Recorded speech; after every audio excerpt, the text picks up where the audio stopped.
Seguridad palibot sa Misamis Oriental Provincial Jail sa Cagayan de Oro City mas gipahugtan human laing tulo ka persons deprived of liberty kon PDL ang misulay na sabog ikyas.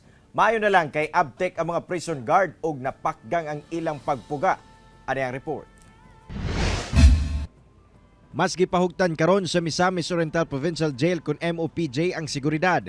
Human laing tulo ka persons deprived of liberty kun PDL ang misulay pag-ikyas.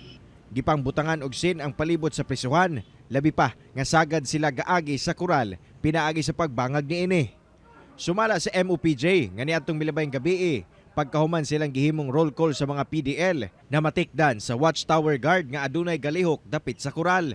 Pagsusi, nasakpan ang tulo ka mga PDL nga nakagawas na sa unang kural sa MOPJ. Kining tulo ka PDL, ang duha gay ani ang duha ani trustee ang isa outsell. Ang duha kadto nga PDL sir nagdatubang og kaso og RA 9165 kining illegal nga droga ug katong isa ka PDL pud nato sir nagatubang sa og kaso og murder. Gi-isolate na among mga PDL subay sa silot sa ilang salaod nga gihimo tungod sa pagkamatinud-anon sa 12 ka mga jail guard sa ilang serbisyo. Gidayeg sila karon sa Misamis Oriental Provincial Government o gitagaan og pasidungog paningkamutan sab sa MOPJ nga mapakgang ang pagsulod sa mga kontrabando sa prisuhan.